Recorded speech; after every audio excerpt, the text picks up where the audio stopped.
chercher sa nature véritable, c'est un élan spontané, puisque il y a cette volonté d'être heureux, cette volonté d'avoir le confort, le bien-être, l'aisance, l'amour, la joie. Et c'est complètement spontané et naturel pour soi-même et pour tous les êtres. Et dans cet élan, simplement, peut-être que ce à quoi on s'attend ou ce à quoi on aspire n'est peut-être pas vraiment ce véritable bonheur. C'est peut-être juste une image mentale de ce que serait l'éveil, la réalisation, le bonheur, la joie. Par exemple, la notion d'amour, l'amour inconditionnel, est beaucoup plus muet, beaucoup moins émotionnel et sentimental. Donc on peut se tromper comme ça, à chercher des sentiments exaltants. C'est beaucoup plus puissant et resserré que ça. Donc la vérité, cette nature, ce dévoilement, on pourrait dire, de ce qui n'a jamais été voilé, n'est pas nécessairement ce qu'on pense. C'est pas nécessairement ce à quoi on s'attend, et ça peut être peut-être même trop ordinaire, trop simple, trop déceptif, trop insaisissable,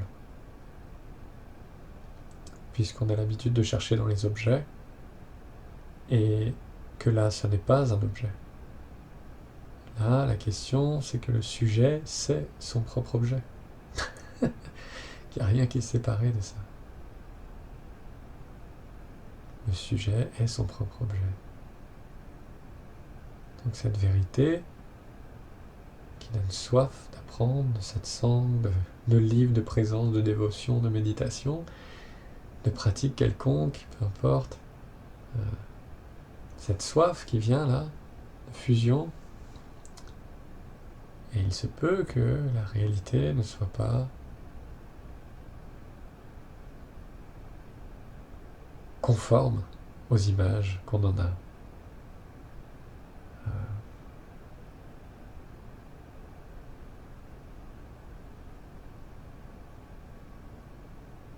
Puisque ça englobe vraiment toutes les idées, tous les concepts. Et on pensait peut-être trouver vraiment quelque chose de substantiel. Mais petite déception, non.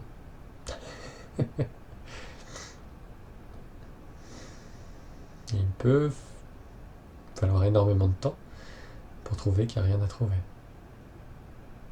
Mais ce ne rien trouver, c'est pas juste bon, il n'y a rien à trouver. Il y a une compréhension profonde qui l'accompagne, une évidence profonde qui l'accompagne, un amour qui l'accompagne, une absence de concept aussi qui l'accompagne.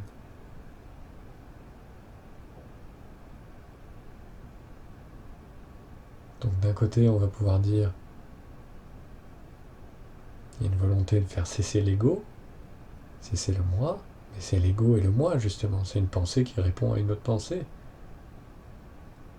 Donc la question fondamentale, c'est comment faire cesser quelque chose qui n'a en fait jamais existé. Et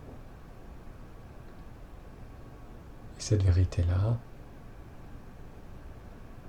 se révèle dans le silence, dans l'absence. Cessez toute forme de définition et voyez ce qui se passe. Arrêtez de vous définir et laissez ça se faire.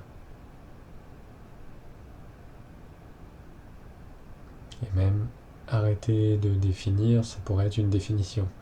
Donc ne récupérez rien, restez totalement ouvert et demandez simplement à voir la vérité telle qu'elle est, la réalité telle qu'elle est. Sans déformation, sans concept, sans dogme, sans présupposé, sans a priori, sans rejet non plus, sans attachement.